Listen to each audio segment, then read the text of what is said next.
there joining us tonight is joining us because they've seen the advert, or they've been told, or they've been notified, or they just stumbled on this session. And I'm excited that tonight we're trying to take a step further in explaining some things around what the buzz currently out there is. So a lot of people out there are simply just looking at the realities that comes with the fact that yes, there's tech buzz. Everybody's saying technology, the future is technology, which is true, right? But can we also take a step further to actually, showcase the real sense of things? So when we talk about the quest for tech literacy, what, in your own words, would you say it's all about? Tech literacy, the quest for it. What would you say is? Yeah. Well, I would say that it's looking for the right tool. That's what I would say. When you say tech literacy, you're looking for the right tool, because one of the things that we must never forget is that the tool will continue to change, the tool will continue to evolve. When we were younger, technology was there, but technology was what? It was just our TV.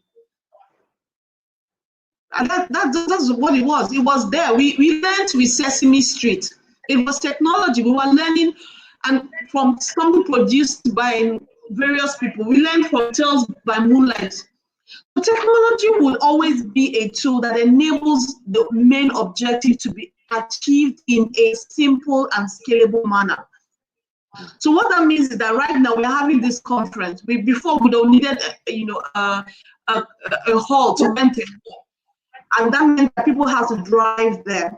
But with, whatever StreamYard we're using, it means that anybody anywhere in the world can be part of this. And that's the beauty of, tech.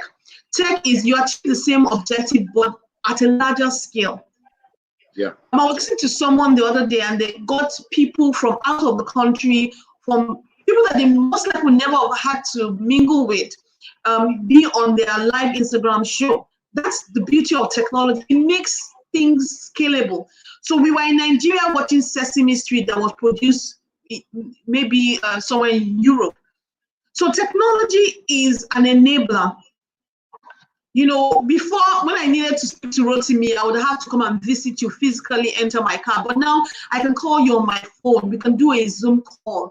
We have so many platforms, and then you can invite so many people onto the call. So technology would always be an enabler for a main objective. We must never forget that. So you must ask yourself, what is the main objective?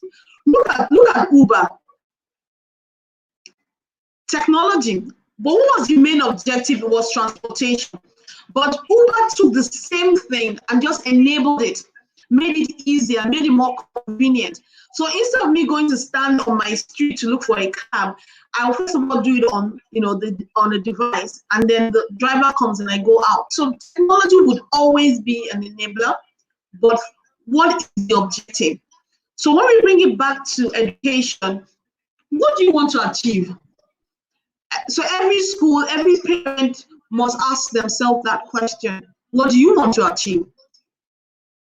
And then once you start with that, then you go and look for the tool, because there are so many tools.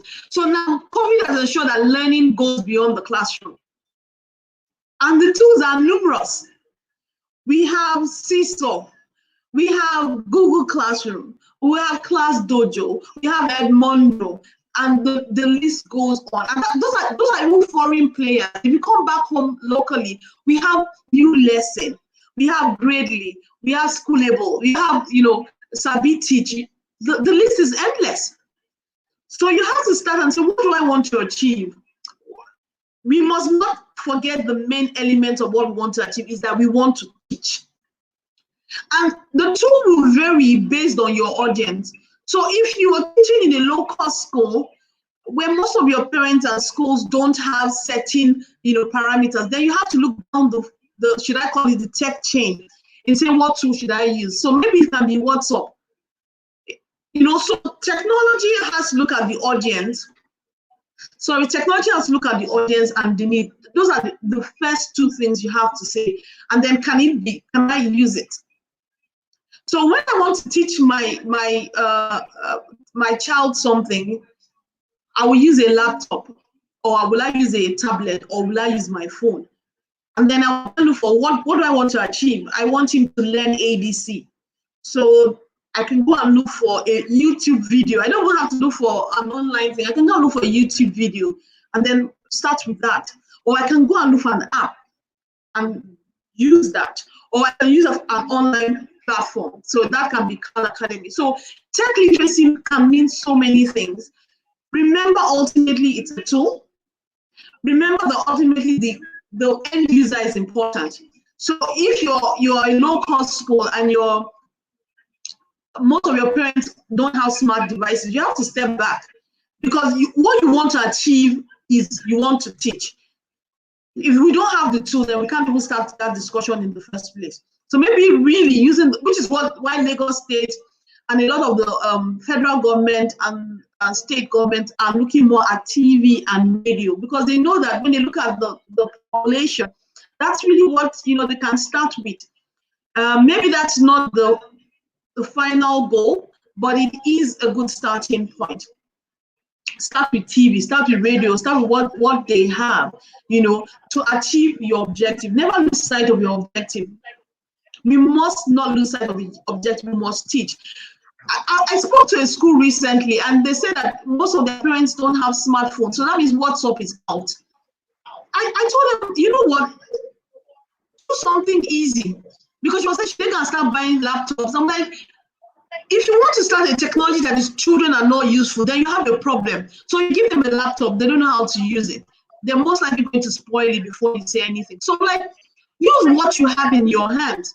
Why not print out worksheets, print out a lesson note, print it out for the week, put it in a folder, and ask them to come and pick it up from the school. And start with that. Because the objective remains to teach. Okay. Thank you. Yeah. So that's a very good introduction, and I would like to welcome those who are joining us for the CK Live Series.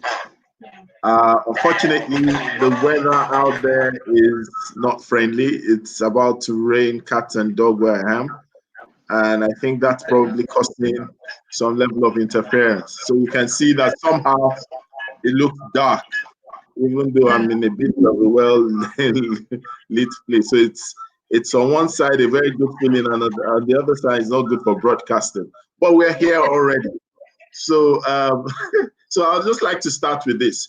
It seems to me that when we speak about tech or technology or education technology, attention is heavily placed on teaching and learning.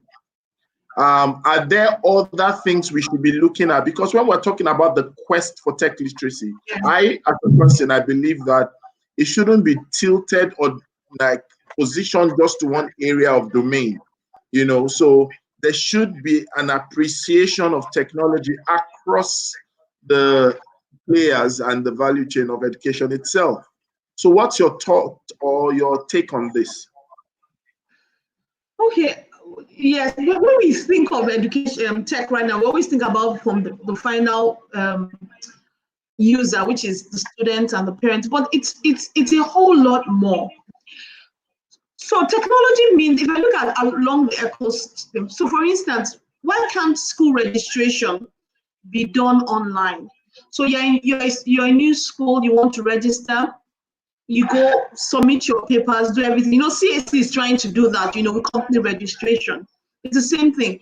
When you want to send out new policies, why not send it out using technology? When you want to do consultative sessions with various stakeholders, why not, use it? So now it is that you can send a white paper out to all schools on a particular platform. They can come and read the policies. And a lot of government, even here in Lagos, they decided to do some of those things. So the things are all online. You can then go, even when you have a complaint, you can have a forum whereby people can do complaints. So if you have a complaint in your school, just the same way we have consumer complaints, you can do that. That's what technology allows you to do. Make it easier. Another thing technology can allow you to do is standardized learning lessons. Why must every school come up with their own lesson plan? Why can't there be a general body, which is what things like Khan Academy are doing? Where you can just go, it's a world of resources, it's open source, it's all there. So you start your school and you don't have to start everything from the start. There are sample, rosters. There are sample things for your teachers. You want to do a training for your teachers. A lot of those things are there. That the government has come together with the brains of the sector and put this thing, make it available so that the cost of education keeps dropping. You want to do, exams.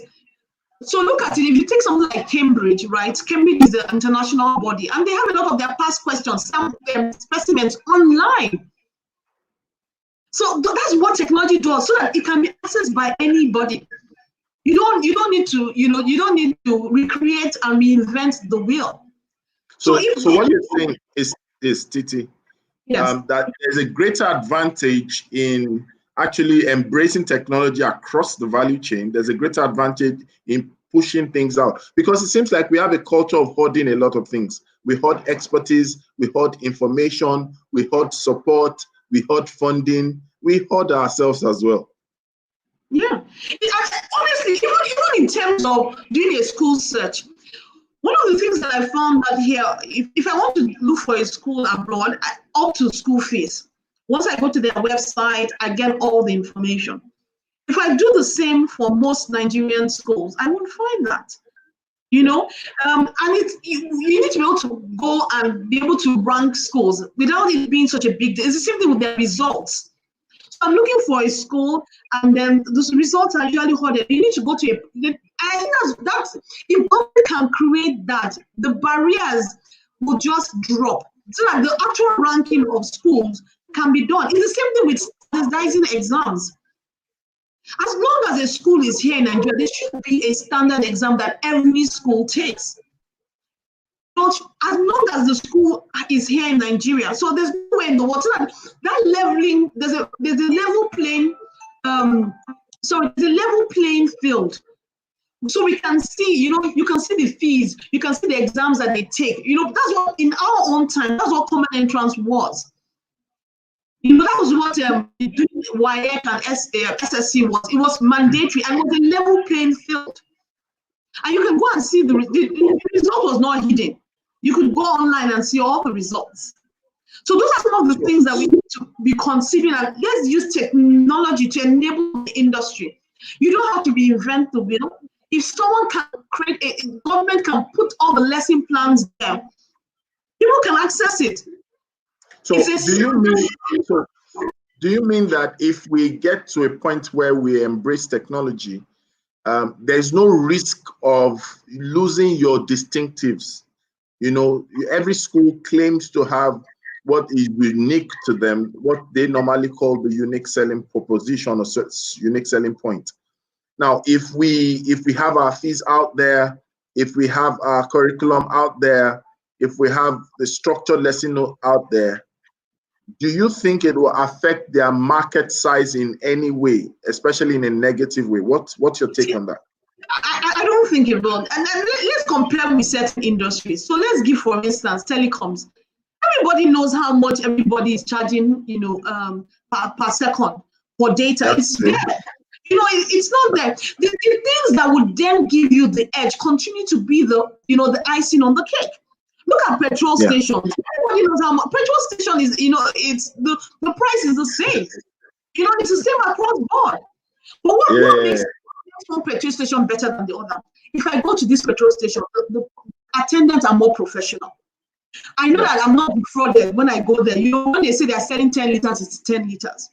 The way they behave, do you understand the cleanliness of the environment? They just, this professionalism. You can't say. And it actually takes the industry like a step higher, because then people will focus more on service delivery, focus more on experience. And the content.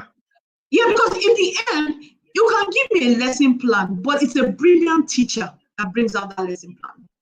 We can all have the same lesson plan, lesson notes, but the delivery, you can't sell it. It's not in the price. So the delivery, the additional thing I bring to it. If I'm going to teach my children 1 + 1, I can come and say, oh, 1 + 1. But in the end, I can come out and say, everybody bring out your 1 pencil, everybody brings their 1 pencil. Go and meet your friend and bring a second pencil. Then how many do you have? What has changed? It's my delivery. Meanwhile, the same thing is in the lesson note. I said, let's go out in the class, and everybody that counts 2, if you say 2 things, everybody show me 2 things. I'm teaching, I'm delivering. It's the same lesson notes, but I'm bringing my swag. I'm bringing something different. I'm bringing the depth of my knowledge that it's beyond the lesson. But it takes the quality of education to a higher level so that there's a level playing field. So your school is not so good, but you still have the same material. It helps. So that the low-cost school has something they are starting with. Even when it comes in terms of training and delivery for teachers. So let them be, the level playing field. We bring the best brains, and they come and produce quality training materials, and it's there. So any school can go online, because that's what Udemy does. That's what Coursera does. That's what Harvard does. They bring the best brains, and you then make it available at a cost. You can make it, but the difference is that it's the best brains teaching this thing, so that the quality of the training really just goes, up a notch. So, Titi, I have a feedback from Jude. Jude is saying, yes, we had a lot of information, a lot. And so can we have a scenario where the people that should lead the course, that should lead this, can it be from the ministry level, the regulator level? Because you see, even information about setting up a school is not an open source and open public domain information. There's still some level of cover, some level of, you have to meet someone, you have to walk into a building. Can we actually, because if you want change, you need to model change. And one of the best way to model change is through your processes. If we begin to model change through our processes, I believe that it can spread, because we are demanding for thousands of schools out there to begin to embrace openness in the place of their quality delivery of service. And I think this is also the second part of the question. This, I think, might also be linked to the current uproar to the online migration of school, third term or no third term, because a lot of schools have not really been open in their culture. So they're not open in information, they're not open with parents. They're afraid to show that this is how much they earn. What can the regulators do to start out this? I'll be honest, and I'll talk about the peculiarity of Nigeria. Nigeria is very peculiar, but what I can tell you that has worked in Nigeria, everywhere where government has tried to date, been very successful or at the pace that it should be. And I would say, look at 3 industries. Number 1, look at telecoms. For a long time, most people didn't have phones. It was highly regulated by the government. They kept on trying to repair Nitel. They kept trying to refurbish, renovate, if I may use that word, Nitel. It didn't work. Most of us still didn't have phones. The moment they threw it open, the moment they privatized, the moment they allowed private people who don't look at face, private people are there, with a business mindset. And a business mindset means that I cut out emotions. I make my processes efficient. Telecoms just blew out. Now your grandma in the village has a phone. And this has happened over 20 years. 20 years earlier, we have been trying to refurbish Nitel. Look, same thing with financial industry. The financial industry, when it was still the likes of the older government-held banks, so to speak, a lot didn't progress. The moment it was thrown open and new players came in, new players made what you are trying to hoard seem like a normal thing, and then everybody just follows it. So when I look at, same thing with all this, you know, just look at transportation. Look at transportation. Even look at it in countries where the government tries to be the one to, because it's a capital intensive. You find that in the end, it's when it's open to private people who can really look at things from a business perspective, look at what the people need without being put down by bureaucracy. That's really when there's progress. So in my own mind, I would hesitate, because you remember that the government goes through a four-year cycle. So what that means in the first year, you know, they start listening to you. By the end of year 2, year 3, they start thinking of the next, you know, the next election. Nothing happens for the year before the election, and nothing happens the year of the election. So 2 years gone. So what I think in the end is it's up to us, the private people. So take for instance, if a group of us to come together and say, you know what, this training of teachers, we put it on the internet, because that's what YouTube has done. That's how YouTube has just made advertising. How Facebook has just thrown it open. You know, all those barriers to advertising, all those barriers to it are just broken down those walls. If we come together, private people, private schools, private organizations, the likes of APED, ASED, I can just keep calling all the teacher associations, and come together and say, you know what, let's create a platform. Let's do this, let's do that, let's do that as a body. Or if someone from outside even just comes, because that's what has happened. Khan Academy was not even part of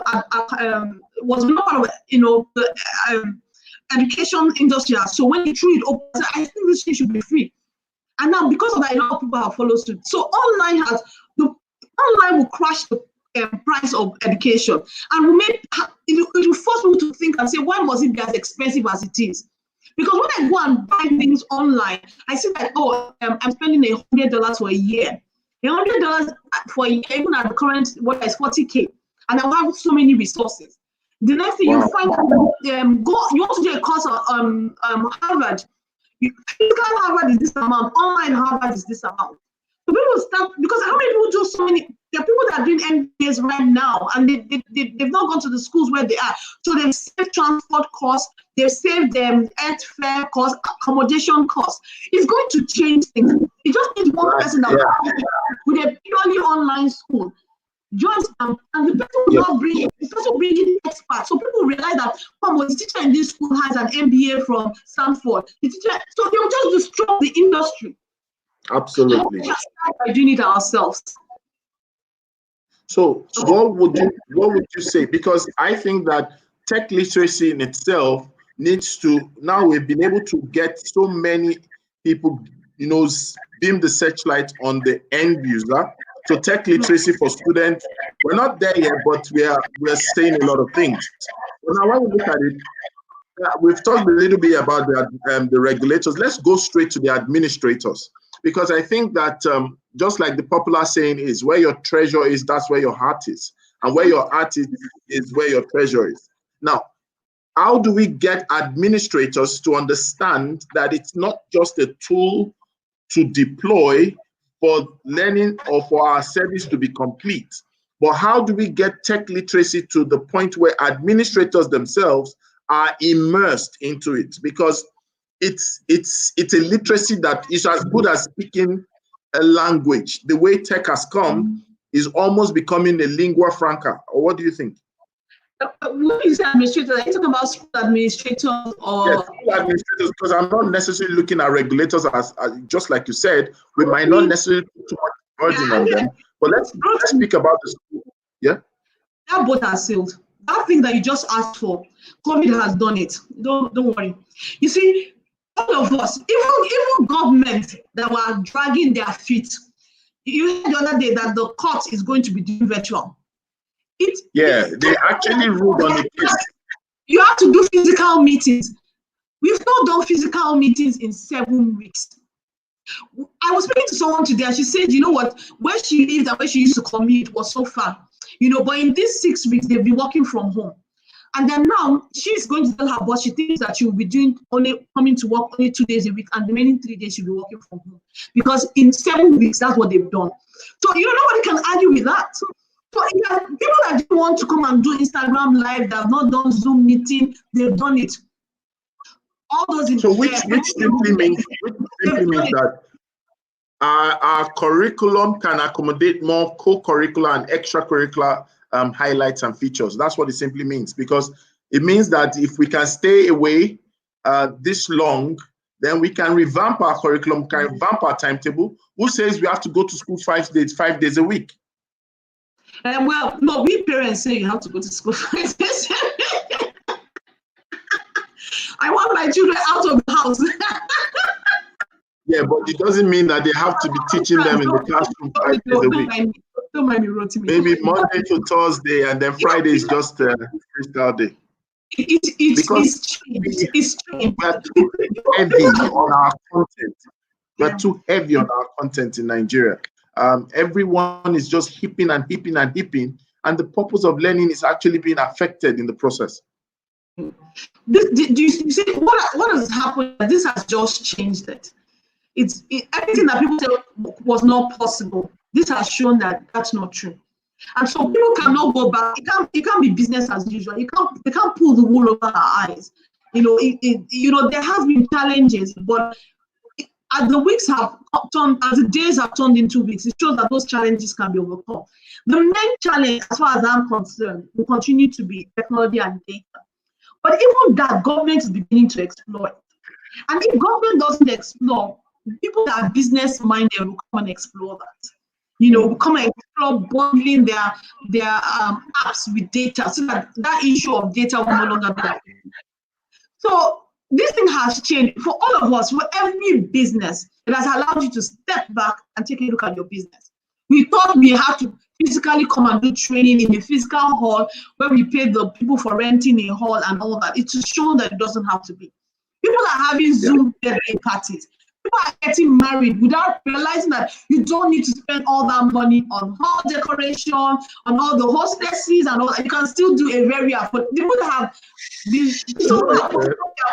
but some people have been very sensible and still married. They've saved themselves millions that they can now go and use something else. So it's shown that all those things that we thought were key were not the real key factors. So your wedding just needed your parents and a few people to make it happen, and the pastor. He didn't need the big hall. It's a nice to have. You just if you can afford it. So it has changed. Nothing has remained the same. People thought they had to go to the market. So what it simply means is we all now have almost like a level playing field. It's almost like a ground zero for everyone. So the underdogs or the least likely are now positioned equally or into at least to a great level. I won't say it's a ground zero, because some people have already, even before this COVID, already taken positive steps in that direction. It's just that they were strolling. Right now, people will start to run. They were strolling in terms of their use of technology, because they had the second option whereby you had the physical classes, and you felt that, how when you have something that's changed, it's harder to use the new system. Everybody will go back to the old system. So as long as those two were there, the technology and not teachers were going back into the old one, teaching with the physical classroom. You have interactive board, but they won't teach you it. Those kinds of, because they're used to their old stand in front of my note. But this has shown us that if you've already made strides, quickly accelerate it. If it's not made, you have to be thinking about it. That's what it has shown. And even for government, it's shown that they have to be thinking about it. So government increasingly is thinking about, because the public schools are the most affected. And let's remember that the public school account for over 80% of children population, in a sense. Because if you have 22 million people going to school, private schools only account for 4 million. That's not significant relative to the general population. So the government realizes that they need to start thinking about it. They need to start having a plan B if this cycle happens again. So those are some of the factors. I think because the private schools are making the most noise, but the truth is that the public schools are the ones that are most impacted, because they don't even have a plan B. Most of their parents don't even have smartphones, not to talk of devices and laptops, and not to talk of data. So they are the ones that really, I would say, that are most impacted. And education is meant to be something for all, especially at the lower levels of primary and secondary school. It's not meant to be a elitist thing. No, it's meant to be something for all. So I think more important, government needs to look at what they should do, that it becomes inclusive. It doesn't make education be only for the haves. That those have not. Yes. So I just want to use this opportunity to thank those who joined us. FEMFAT, Edwin Bankole, Great Expectation School, Adetun Shola. We'd like to thank Elias. We'd like to thank Debs Collection for joining. Meet Ejore Emmanuel, thank you for joining.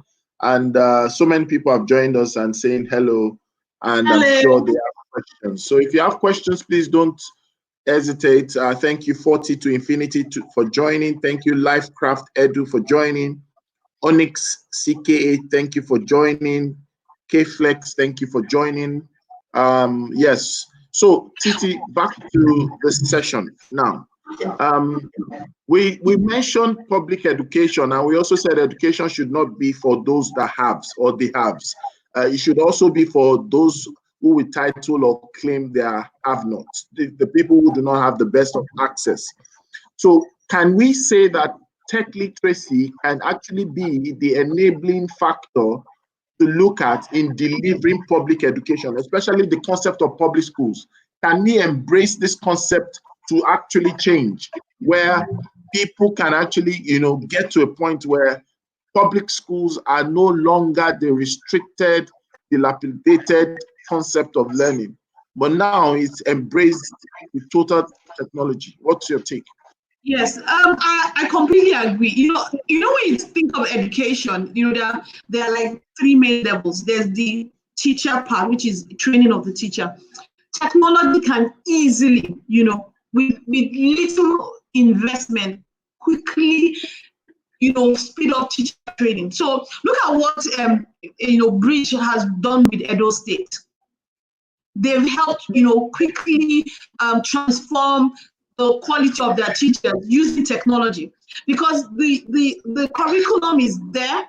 All you've just done is that you put it and made it available for everyone. You made it, standardized, and it's already quality, and you're giving them the same training, and they have that reference. Also, they've done that for the teachers easily using technology. And I think the model that Edo State and Bridge have done, I think is a fantastic one that has helped accelerate teacher quality. So that's that first part.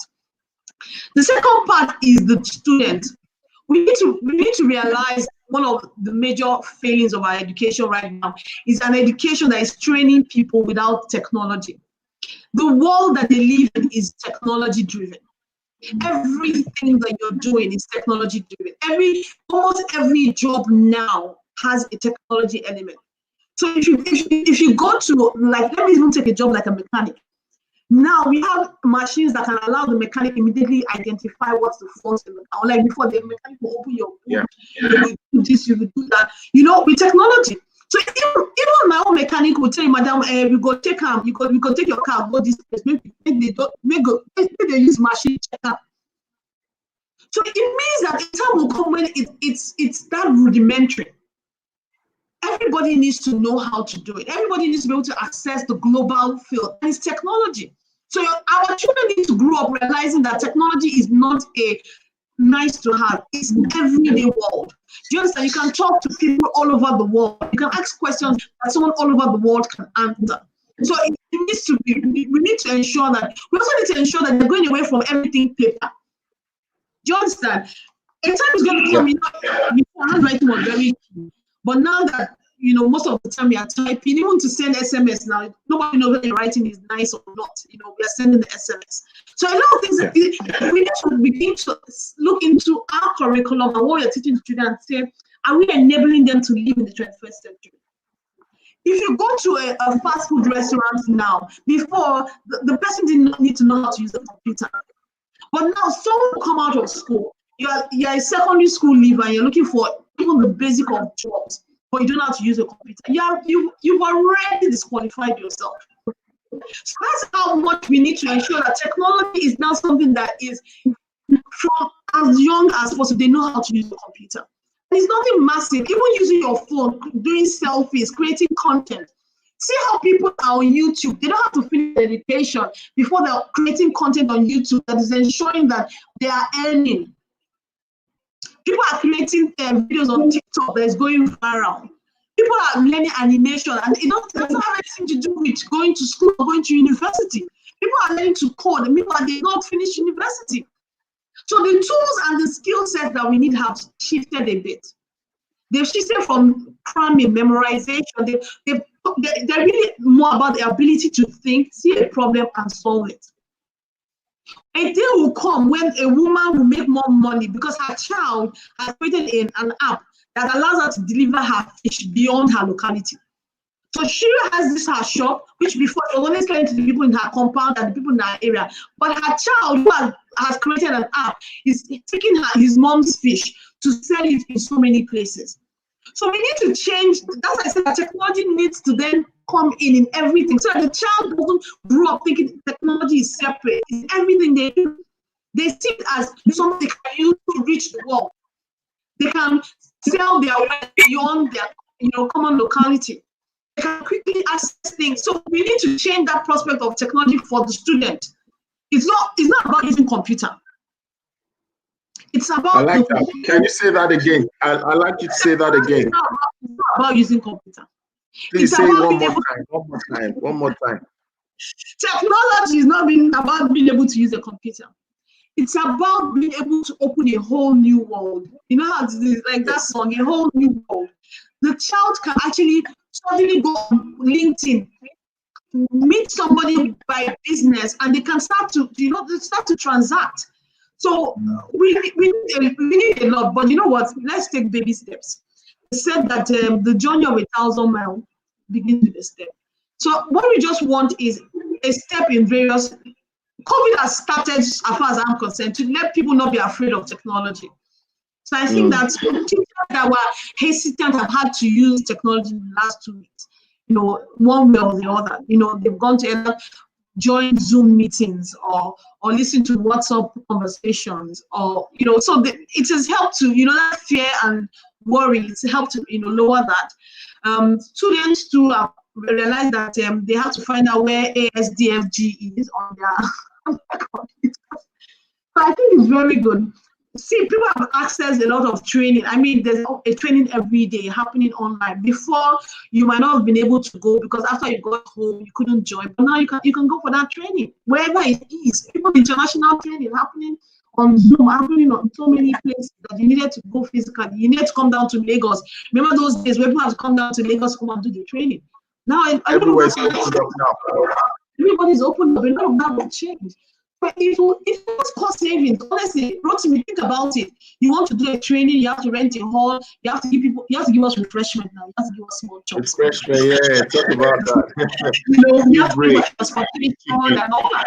But now you can do a training online and a lot of those costs out of the way. So that if you have those savings, maybe you can transfer the savings to the cost of your training for people. So there's a lot. There's a lot of advantage for schools. They should look at the advantage. Don't look at the other aspect. It has savings. Look at even schools that implemented school management systems. They know the savings that they have. Instead of sending SMS and all that, the things are automated. Instead of all the printing that you have to do, it saves you. Parents can't say they didn't see the school fees because it's a lie, it was delivered. So you look at the things that technology has helped us with as people and realize that if you can bring some of that to education, from the school, from the parents' perspective, imagine the gains for the school. Yeah.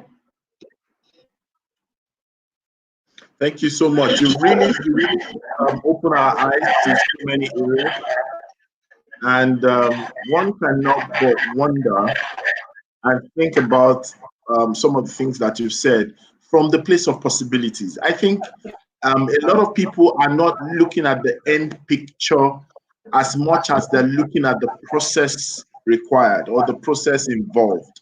And so it looks like everybody's just saying, how do I gain mastery? How do I start up? How do I migrate? How do I convert? And a lot of people are not running towards this reality from the possibilities like you've mentioned, thinking about it. The numbers are limitless. when tech comes into the scheme of things. And what would you say in the aspect of parents? Because I think we need to also understand that there must be provision made for parents to be literate in the world of technology, because the appreciation of tech will now make parents, understand and value those that deliver tech services, especially in the education sphere. A lot of people are asking, am I still going to be able to charge what I charge? Am I still going to be able to have better profit, or my profit will shrink? Just because they feel that it might look incredible or ridiculous to charge that high because you're going online. So I think one of the ways to tackle that concern is to looking at the area where parents need to be literate in the place of technology. What you take?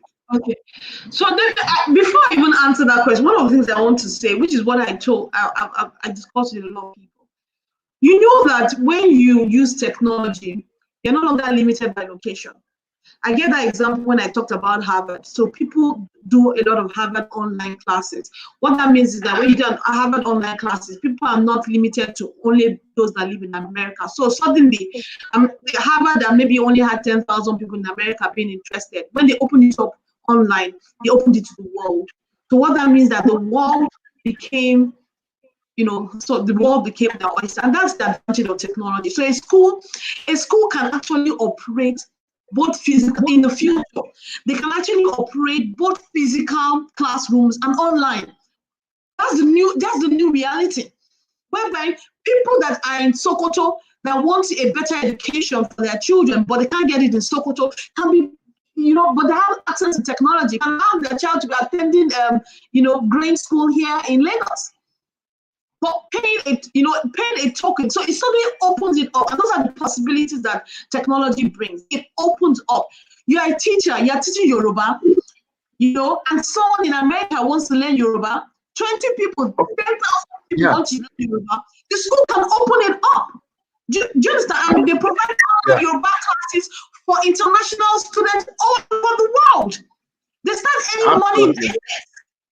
That so when FX increases, they don't have a problem. So they need to look at the other side of technology, that it opens up possibilities, beyond your school. Your school can operate both an online and a physical class. So when it comes to parents, I think that when you want to do costing, in terms of determining what fees will be, you look at a number of factors. You look at the cost of the building, maintaining the buildings and all that. You look at the cost of the teachers. I feel that if you can have major savings on one, then I think you should transfer the savings. In the end, school fees will continue to vary. There will always be a premium placed on a brand different from another brand. You can't take that away. So even if I've gained savings in terms of my building, the difference is that I'm a brand, so I'll continue to charge a premium. But the thing is that online learning also has, stress on the parent, especially when the students have not been taught. But you know what? It's only for a limited time. Remember that when you first of all give your child the iPad the first time, he will come a couple of times, mommy, mommy, mommy. After a while, you don't need to help him. Even to charge, once you show him where to connect to charge the iPad, once he sees that the battery, that ability to quickly learn. Once he sees that the battery is red, and you know that when the battery is red, my iPad goes off, you don't need to tell him a second time. And you show him how to charge it. After a while, he doesn't need your help. He doesn't need your help. So what it is that to quickly ensure that the necessary education for the student and the parent happens faster. And once the student gets it, the parents, require less education. Because honestly, you only need to give a small child, 3-year-old, an iPad to know how fast to learn it, to know how fast to know how to navigate. So what happens is that even with online learning, Google Class, very soon, your 3-year-old will quickly be able to navigate to the class with little help from the parents. Once the school makes that investment, for me, these are just teaching issues from the beginning. Once schools realize that they quickly need to educate the parent, more the child than the parent, really. Once you get over the child knows how to open his computer, put on the stuff. He doesn't need his parents. What he then needs the parents who are reduced. But you need to then take the parents through it. So what's that? But I feel that those are teaching issues that we'll quickly overcome. In the end, you must know when the needs of your audience changes and be able to realize that. So that's the thing. Schools are used to, this is their need and that, but with technology, it changes. The value, as a parent, the value of going to school for me cannot change. The fact that my child leaves the house for a few hours, so I work from home, it means that I have a few hours of sanity. That's what I'm paying the school for first. Let's move what they are teaching my child. I'm paying for child care. That's the first thing. That child care that I'm entrusting my child in your hands. First of all, the education is the second layer. But each school needs to understand what is the parents' need and how they meet that value. Once you can, because our needs continue to change. When we first started, we didn't need music lesson, we didn't need swimming lesson, we didn't need coding. But as our needs as parents change, the school needs to be sensitive to those needs and act on it. So when we first started, there was no swimming, then now there's swimming, now there's taekwondo. Then coding became a need. Schools have reacted, added coding to it. Robotics and AI became a need. Schools have reacted.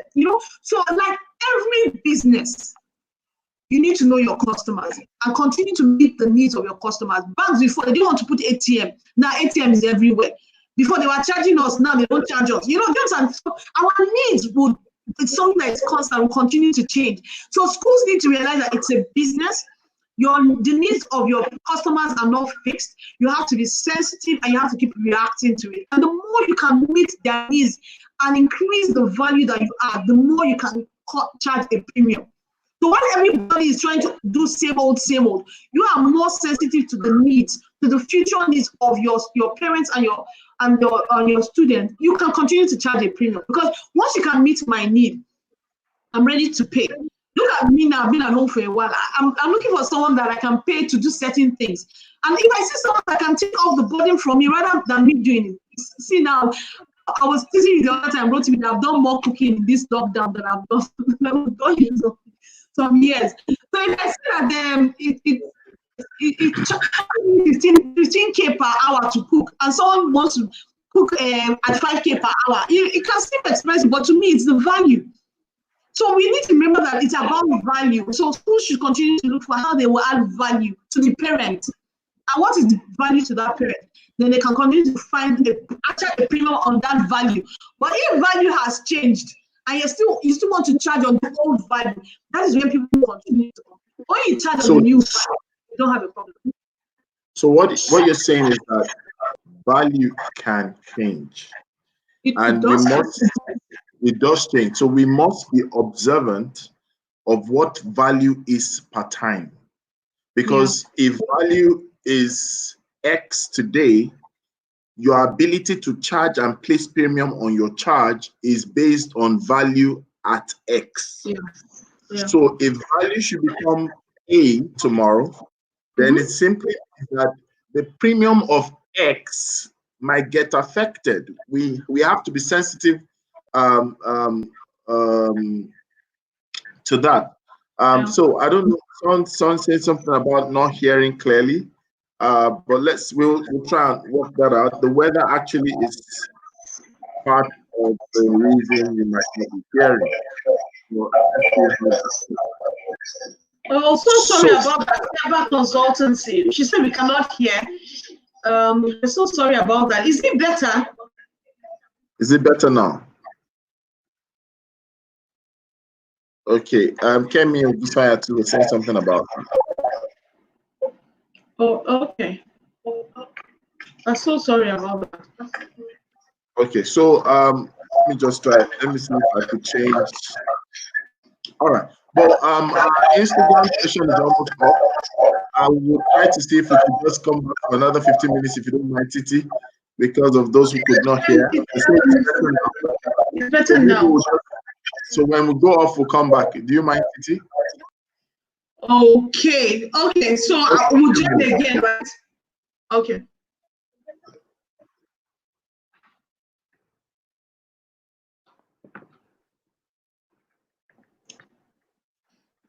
So don't you think that teachers training should change from what it is now? hello, are you there, Titi? Hello. Yes, I'm here with you on the. But let me check on the. So I'm going back Okay. on Instagram live. Okay. But we're still live on this platform, and I'm sure most of the time the concerns that a lot of people have, just like you said, value does change, and I think we need to spend a lot of time making people understand that, because a lot of people get turned or get swamped into copy and paste and just staying stuck in routine and trying to, make sure we panabit the routine. We must be flexible and willing to change. That's what I'm hearing from what you said. Because also, if we're going to get to the point of appreciating things to that point, I think we might also look at the mindset required. The mindset required. So, what is the kind of tech mindset that you advise us to have? The mindset required. Okay. So, what is the kind of tech mindset that you advise us to have? Okay. I was just trying to ensure that I'm live here as well. Okay, I'm back. You know what? The mindset I would advise everybody to have, that if you have a problem, someone has already solved it. That's the truth. The tech mindset is that for every problem, someone has already solved it, and there's a tool out there that you can use. So it's like three of us want to go somewhere. Someone wants to walk, someone wants to take Okada, someone wants to take a plane. Your mindset, if you are taking Okada or if you are taking a plane, is that there's an alternative, a faster way of doing it. And that's what I would say. Before you start something and it's taking so long, first of all, ask yourself, will someone already done this? Is there a tool for this? If you have that mindset and you go and spend time looking for the tool, you'll be amazed that there's actually a tool for so many things. Look at creating content. You see beautiful content that people create on Instagram and all that. There's a tool for that. There's a tool for you to be able to quickly do that in less than 10 minutes. So that's the same thing with technology right now, that when you watch something, there's a very high possibility that it's already out there. Someone has done that. It's the same thing when you go looking for worksheets online. A lot of teachers go looking for worksheets. There's a very high possibility, as long as it's not Nigerian content, that someone has already done that somewhere. And that's the same thing with technology. Someone most likely has created something for us, something that will help make things faster. Technology just allows you to do more. Okay, I have a question. Sorry to cut you. From YouTube, Mr. Kolakbo Emmanuel is saying there are problems from some analog leaders, that's school leaders, who oppose technology development in their schools. They see it as a waste of money and time. What can teachers do in this case?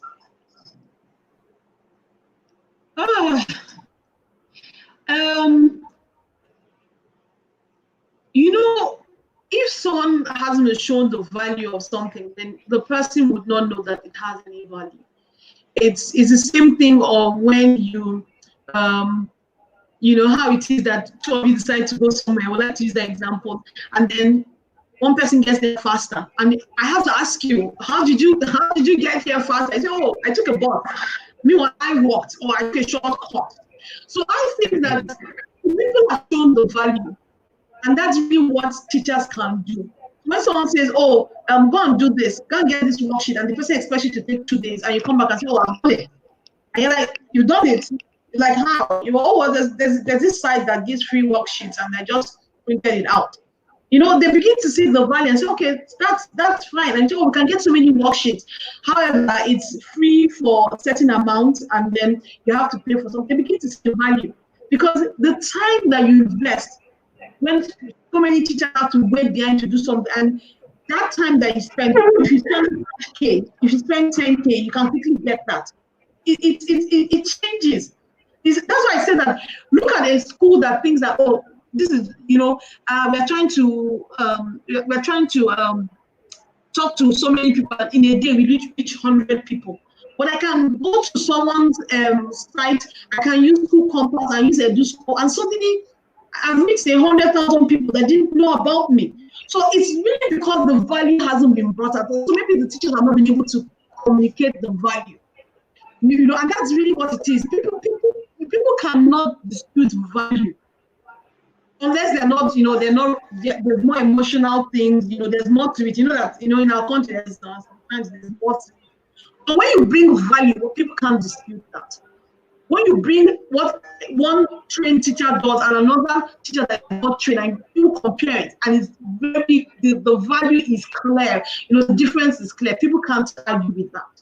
So I think it's really about trying to show value. Some schools, to be fair to them, have gotten their fingers burnt. They've jumped on the bandwagon of technology and found that they didn't need those things. It was useless. It's like buying your mother an iPhone. Your mother sends you, she doesn't even text. Your mother doesn't even send text messages. Your mother only calls. So meanwhile, if I bought her a phone of 10K for calling, vis-a-vis an iPhone of 300 or something thousand, which one is the real value? So it means that when we are using technology, let's not jump. Everybody is using this one. Let's jump. No, we need to know what do we need. If I only need to send, I don't need to SMS. Then my mom is fine. She can do with a 10K phone. But if she wants to be on WhatsApp, okay, maybe I will buy 30K phone for her. But if I want to do shakara, it depends on what the value is to you. So I feel that schools, to be fair to them, have been burnt because some of them have jumped on the bandwagon. Let me give you an example: interactive whiteboard. A typical interactive whiteboard has so many features, but I can tell you, the classes of the schools have gone for. They've used the interactive whiteboard as board and projector. All they do is project PowerPoint. My mind, I'm like, why? Just go and buy a projector and do plain whiteboard. Do you understand? That plain board or notice board, you will get at a quarter of the cost to achieve the same thing. So if your school, all they're using is just doing interactive, just projecting PowerPoint on laptop to screen, you don't need an interactive whiteboard. So when that's the difference for you to look at the needs of your school and your students, and then say what tool is the most cost effective. So go and see a lot of schools, the interactive whiteboards are not being used.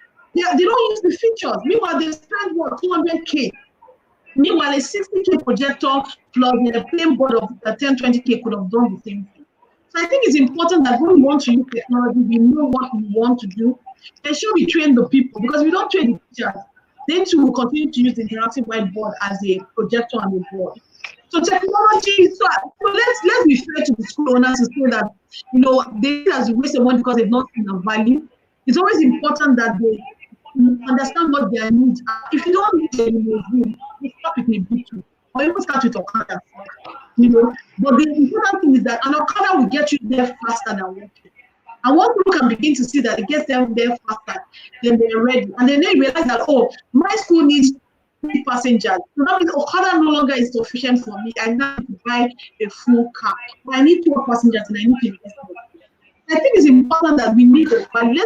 Let's ensure that the value that we are doing is commensurate to the needs of that school to ensure that it's not a waste of money. Okay. Thank you so much. Another question says, things are changing so fast in our world. Don't you think teachers' training should change from what it is currently? And then is our curriculum not too watery? And should it be redone?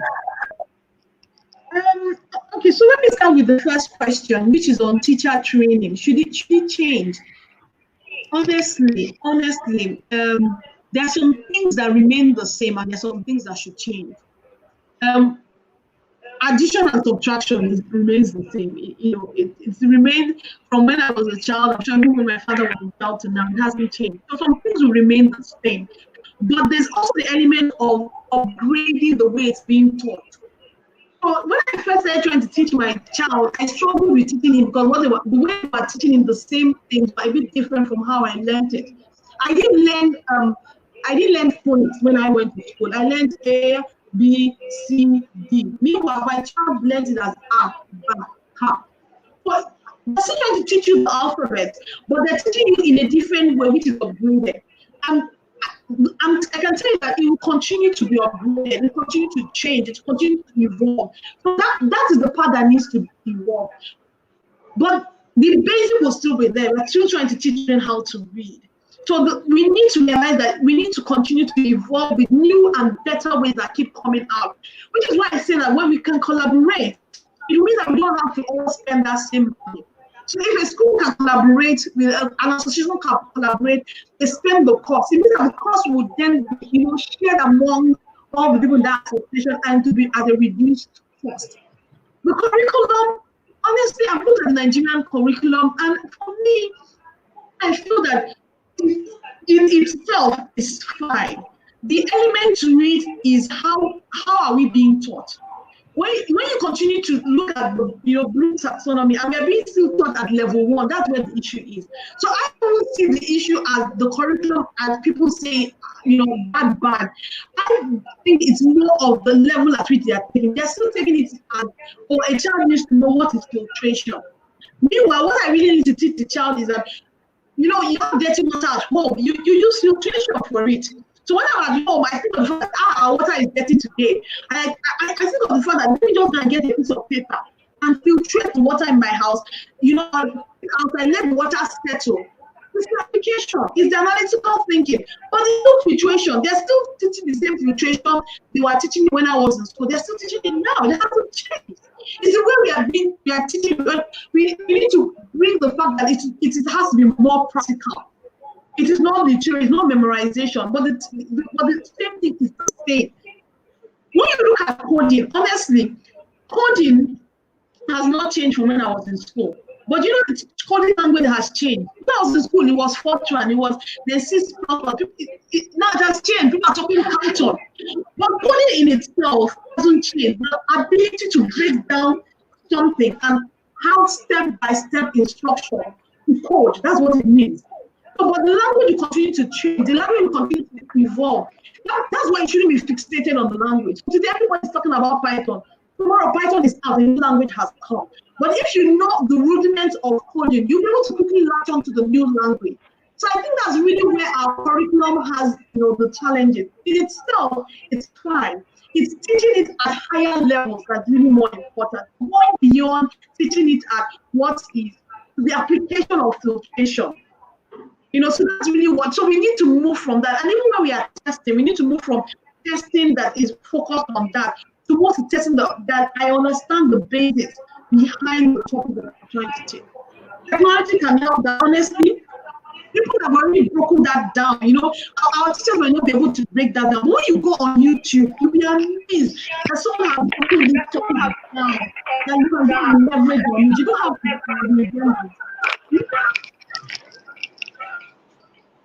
Yeah. Thank you very much. Yeah. Someone is asking a question on Instagram. I think that's Okay. Elias. So Elias is saying, are there tech tools to measure tech literacy among teachers? I didn't tech things. When you say tech things, are you talking like an app to measure literacy? Tech tools? Yeah, tech tools. Yeah, just you know that to measure tech literacy is very easy. It's like the same when you ask someone to use your phone. You can easily measure the person's level of literacy with that.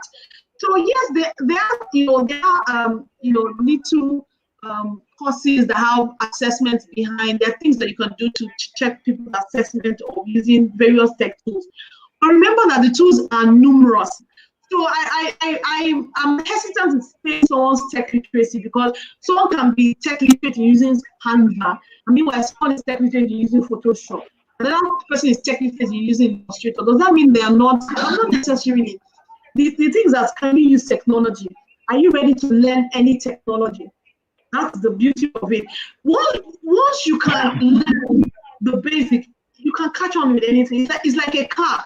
You know that maybe I learned using it that, but if I go into your car, that is different. By the time I settle, try to make out where is this lens, I can then use it. So the more they use various technology tools, the truth is that they'll be able to use various tools.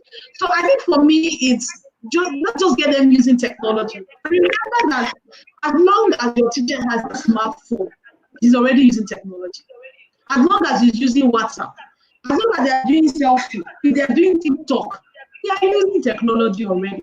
And so that already brings down the barrier of fear, the anxiety. It's really just to handhold them through any new technology. They're already, they're already using technology. Yeah. Thank you. So I'm going to ask this question. For those who are joining, thank you for joining.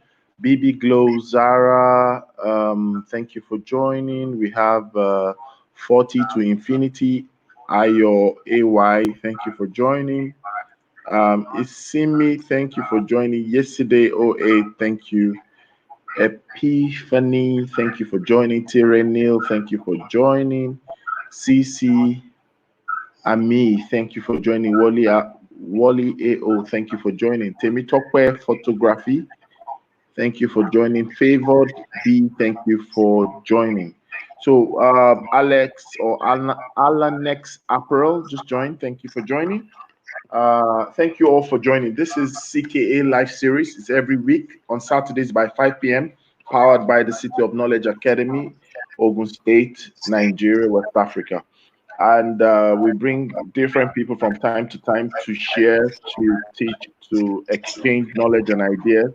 And we're having with us tonight Titi Adeosi, co-founder of Ninja Kids. Titi is a management consultant, an experienced management consultant. By the way, she's a tech person. She's won awards and she's done a lot of stuff within the education space in Nigeria. And she's a wonderful cook. For the past 7 weeks, she's been cooking literally. So we're talking about the quest for tech literacy, and we've actually spent a lot of time. And I don't wish to take too much of Titi's time. Actually, we really recognize and appreciate her time. But then, before we let Titi off, I'll ask 1 or 2 questions, and probably she now can have a parting words. But if you have a question for Titi, please drop your question, and probably we'll be able to take the question. So the question is this: as a co-founder of a tech company, especially a tech company that is delivering value within the learning space, right? What are you doing towards accelerating or increasing the tech literacy quotient of Nigerians, and then of course Nigerian students? That's an interesting question. So I think I will start by saying I'll talk about some of the things that I do from the social CSR angle. We have a public school that is near us. One of the things that we do is that every week we go with our tablets, take our tablets with our games and go and play, with the kids. It's for them to have a feel of using a tablet, just for them to also have access to quality content. So we do that. We also do that. And a lot of people understand this side of it. And one of the things that we found out is that the basic part is that there's increased attendance on the days that we come, because technology has come as a fun thing. Sometimes when we think of technology, it can be fearful. So for them, like they're playing a game, they're to school. So attendance on those days are actually increased, whereby because they're coming to play a game. The teacher says that one of the things she then does is she usually threaten them. She tell them, I'll tell the woman not to come, so they're more attentive. And because they want to succeed, they want to have higher scores. Learning. What they found out is that you can attention on those things. The bit of an echo. I don't know where the echo is coming from.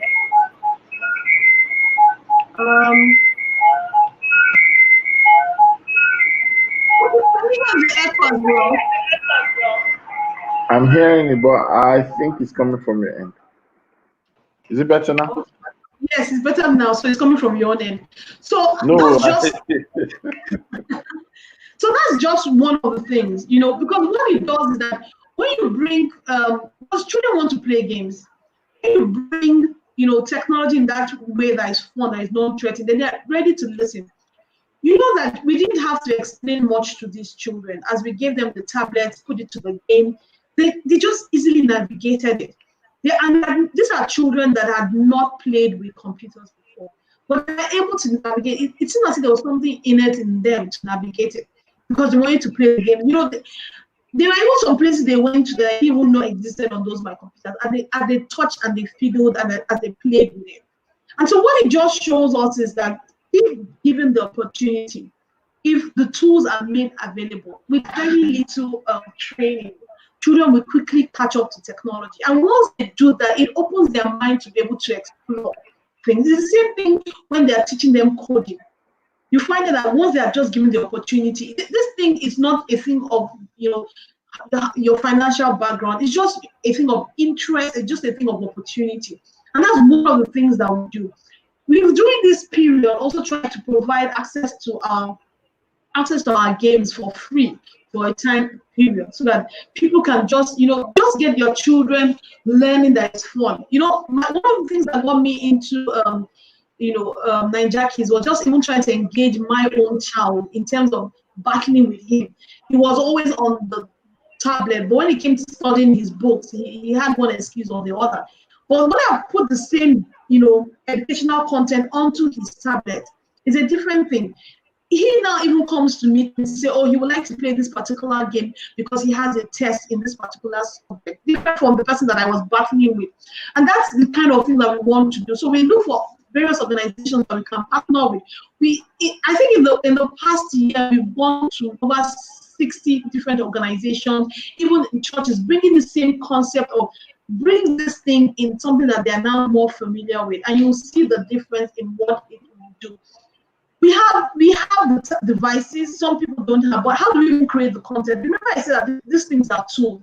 What's more important is the device. We need government's help, and there's an area that we need help more in, is how to make these devices as affordable as possible. We need more people coming in to ensure that we can even create content on lower end devices, because this is the future. Yeah. It's the future. Just the same way now, phones are quite affordable, and that's because the demand opened up, and suddenly, people are able to drop the cost. And that's the same thing we want. Once government pushes it, more people are using it, the cost would come down, and it now becomes something that is no longer, or a social class thing. It's something that's now available to everybody, and that's really what we want to get to. What I can say is that COVID has helped, fast track that. I know that the government is currently looking and exploring with a number of organizations on how to bring online more to everyone. They're also looking at partnerships to make more devices available now, even to public schools. It's something that they weren't even considering for a long time. But COVID has helped fast track some of these things. So I feel that this thing will change. And even when people say that there will be a second wave of COVID, I believe that will even help fast track all these things. It won't be business as usual. People realize that this is something that they now need, just the same way they're providing classrooms, is something they will need to provide, even in terms of data. A lot of countries make data to certain educational sites free. And so those are things that we've never considered before. But those discussions are currently happening now because of COVID. It's going to be so that there will be some applications that you go to that doesn't require you to use data. It's the same way Facebook brought Facebook Lite, whereby it said that you won't need to use data, and that's one of the things that COVID has brought about. So it's a step in. It's a step in the right direction. I think that it will still take a while, because even with the amount of people that have phones, it's not everybody that has a phone now. And penetration in Nigeria is now at 75%, but it wasn't like that a few years back. So there is progress being made, and I think this COVID has helped fast track some of those things, and we hope that it will continue to do so. Okay, so Titi, two questions. Two questions. Abubakar is asking how much is the national tablet. So we on our own don't sell tablets. What we just provide is the content. So if you have your device, if you have a phone that is a smartphone, you can actually download the apps and play the games as well. So I think for us is because devices are being provided by so many people. So if you can get a device, I know that people are trying to bring the cost of devices to as low as 25,000. I know that one of the things that government is doing with one of the providers is even to bring it as low as 15,000. So we need those kind of government interventions to make it more and more affordable. So it ranges right now. Abubakar, I hope that has answered your question. So we have a question from YouTube. Mr. DM is asking a question. How can we manage tech literacy and security on the internet? Honestly, there are a lot of people that have put in a number of things to help this. So let me give an example. For instance, Google. Google is one of the major advocates. Google is one of the major advocates for safety. So they have a number of things that are for free to ensure that they can limit where your children can go to. We have other things like Capacity that does antivirus also has, and that's what I have for my children's devices, whereby you can time out how long they will spend on their device. You can insist on the types of sites that go to. You can insist that they go to YouTube, only go to YouTube Kids. So a number of things that people have done to safeguard children. But what I always believe, above all the things that technology has to put in place to safeguard, is that you need to educate your children. You need to educate them, because sometimes they might not be using their own device. Sometimes they're using other people's devices that those people's parents have not put those safety protocols in place. You need to train your own children to know this is not good, this is not right. So there's a bit of the education part that needs to go in there, and there's also the additional thing you can do with so many apps that you can put on to safeguard where your children can go. Okay. We are live on. Can you hear me? Yes, I can. Okay.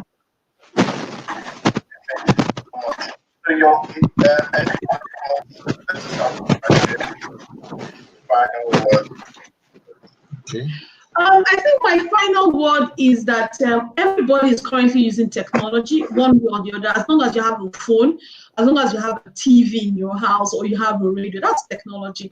So technology will continue to evolve, and technology is an enabler. Look at TV right now. You can watch all sorts of programs across the world on your TV programs. You understand? You don't have to go to a church in America to watch their programs online. So that's what technology does. It just widens the playing field. So for me, it's something that everybody should embrace, even for your business. So if you have a business that before it was only people in Lagos you were serving, with technology you can serve people in Lagos, in Nigeria, and out of the country.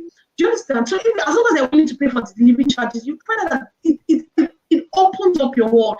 It's the same thing I said for schools. Schools can have both a physical class and an online class, but they can even serve people that are in jobs, people that are outside the country that believe that the education they are providing are quality and want to, take part of it. You can do after schools that are online. So it opens up the opportunities. Don't look at it and say that, how can you use it?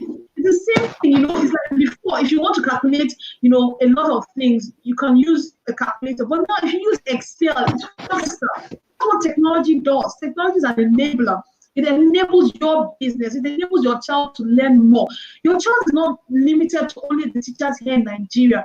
That's what you learn on YouTube. When you go download YouTube videos, that's when you go to Khan Academy. You realize you can learn so much more beyond what you knew before. So that's what technology is. I encourage everybody, any problem you have, go and look for an app that can help you solve. You'll be amazed at how many apps are there, how many things people have already developed that can help you. Do you know, if I want want to know whether the satellite is passing across my house, I can go and use an app that tells me when anytime the satellite notifies me anytime the satellite goes across my house. That's technology. But technology is there. And there are a lot of things that people have already put to enable safety. There are so many apps, there are so many things that can help you ensure the safety of your child. But like I said, what's more important is you have to educate your child. Because my child, I talked to my child about pornography and all that. And then one day when I was reminding them, oh, they saw it on someone else's phone. So it's important that don't be restricted to only the device. You know that your child can use anybody's device. So know that you need to educate beyond, some apps that can help you meet the sites that you visit and all that. Thank you very much. Someone is still asking about tablets. The cost of tablets is very, like I said, there are some tablets that are as low as 20,000. There are some that are as expensive as 600,000 naira. In the end, is what you want. It's like tablets are like phones. There's 10K phone. It's what you want, because know that with some you can do more. With some you can't do as much. So that's really what it is. So you can even start by whatever it is that you have. Your phone, whatever it is, your laptop. Go and use that. Don't look at you have to buy a tablet for your child. You can use what you have now to access the various resources that are available. You can also make learning fun, as always, with Naija Kids app. We currently have for preschool, we have for primary school, and we're currently going to be releasing our secondary school games at the end of May.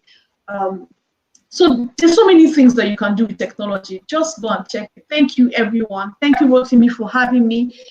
Thank you, CKA, for having us on this period. It's a pleasure. I mean, there are a lot of conversations happening. I think people should just go learn, open your mind. It's a wonderful time. Honestly, it's a wonderful time. We have no bed to disturb us, so we can go for all the trainings, all the learning. Just use this opportunity to skill up. Someone called me the other day and said that she wanted to learn something, and now that she's at home, she wants to learn it. I told her, what, the secret to it is that there's actually an app for it. And she was like, really? I said, yes, there's an app for it. So more skill up, it's as long as you're using a mobile phone, you're already using technology. As long as you're taking selfie, you're already using technology. As long as you use TikTok and all those other things, you're already using technology.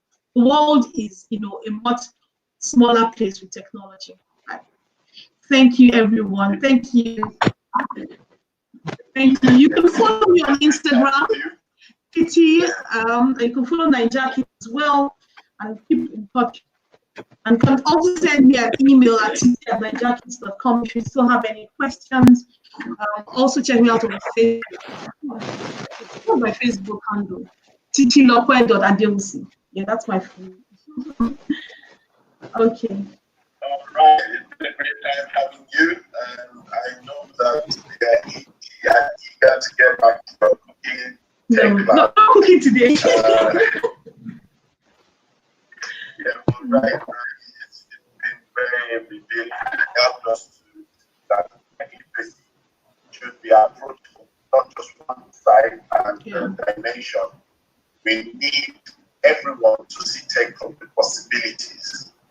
We need to have a positive mindset towards tech and leverage on what it has to do to us. We need to open up the sector, level of information, and even service delivery. That being more open will not create problems as opposed to it will create opportunities.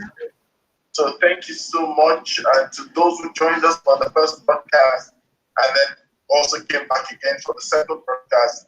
I would like to thank you for spending your time, your data, your moments with us.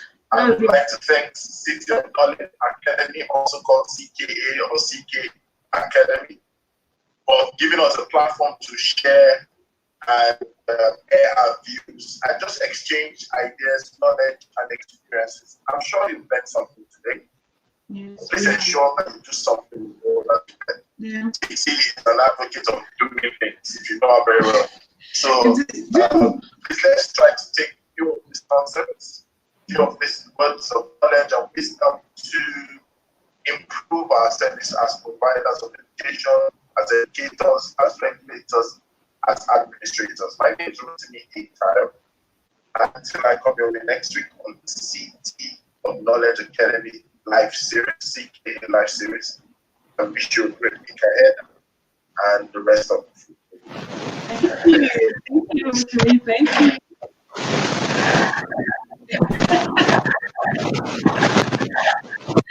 Thank you, Rotimi. Ciao.